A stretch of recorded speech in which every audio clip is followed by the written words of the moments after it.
ধুবুৰীস্থিত দক্ষিণ শালমৰা ইউকে বেংকত ভয়ংকৰ কাণ্ড। বেংকৰ পৰা ৩৬ লাখ টকালৈ উধাও বেংক কৰ্মচাৰী।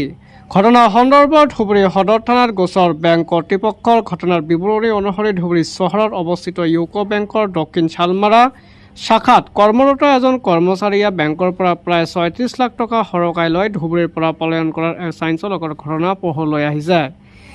এই ঘটনা সন্দৰ্ভত ইউকো বেংকৰ দক্ষিণ শালমৰা শাখাৰ শাখা প্ৰবন্ধক চিৰদীপ পালে ধুবুৰী সদৰ আৰক্ষী থানাৰ শিৱশংকৰ প্ৰসাদ বিনৰ বিৰুদ্ধে এখন লিখিত এজাহাৰ দাখিল কৰিছে। প্ৰাপ্ত বাতৰি মতে বেংক কৰ্মচাৰী শিৱশংকৰ প্ৰসাদ বিনে যোৱা ফেব্ৰুৱাৰী মাহৰ পৰা গ্ৰাহকে ইউকো বেংকৰ দক্ষিণ শালমৰা শাখাত জমা দিয়া ধনৰ বেংকত জমা নকৰি নিজে আত্মসাৎ কৰে। অকল গ্ৰাহকত জমা ধন বেংক জমা নকৰি আত্মসাৎ কৰে নহয়, বেংকত জমা ধন লৈও উধাও হৈছে এইগৰাকী বেংক কৰ্মচাৰী শিৱশংকৰ প্ৰসাদ বিনে। ঘটনা সন্দৰ্ভত এজাহাৰ দাখিল কৰিছে যদিও শিৱশংকৰ প্ৰসাদ বিনক বিচাৰি উলিয়াব পৰা নাই ধুবুৰী আৰক্ষীয়ে। মানে এইটো আমাৰ ইয়াৰে ষ্টাফ হয়, পাৰ্মানেণ্ট ষ্টাফ। তেখেতে ফেব্ৰুৱাৰীৰ ৩ তাৰিখ তো সেইদিনা মানুহটো অহা নাই, তো অলপ ডাউট হ'ল আমাৰ, কাৰণ সদায় অহা মানুহ ছাডেনলি যদি গুচি যায় বা একো ইনফৰ্ম নাই, ফোন চুইচ অফ। তাৰপিছত আমি গম পালোঁ যে তেখেতে এনেকৈ আমাৰ ইয়াৰ পৰাও পইচা লৈছে, বেলেগৰ পৰাও লৈছে, কাষ্টমাৰৰো জমা কৰা নাই। তাৰপিছত আমি FIR কৰিলোঁ। মানুহটো এতিয়াও পলাতন আছে, এতিয়াও অহা নাই। কি নাম তেখেতৰ? শিৱশংকৰ বিন, কেচিয়াৰ। কিমান টকাৰ খেলি মেলি হৈছে? টকাৰ খেলি মেলি এতিয়ালৈকেতো 34 হ'ব, 34 লাখ। 34 লাখ আমাৰ বেংকৰে ইনক্লুডিং কাষ্টমাৰৰ জমা যিটো হোৱা নাই সেইটো। কাষ্টমাৰে জমা দিছিলে কিন্তু এইটো একাউণ্টত জমা হোৱা নাই। আচ্ছা, ধুবুৰী মেইন ব্ৰাঞ্চৰ যিটো আছে তাৰো কিবা এনেকুৱা হৈছে নেকি পইচা?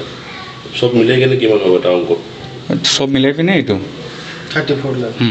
আৰু এই ঘটনা সন্দৰ্ভত আপোনালোকে এজাহাৰ বা আৰক্ষীৰ কাষ চাপিছিলে নেকি? আমি FIR কৰিছোঁ, থানাত দিয়া হৈছে, সেইদিনাই দিছোঁ। তো ৰাতি পিছদিনালৈকে আমি পাই গৈছোঁ FIR।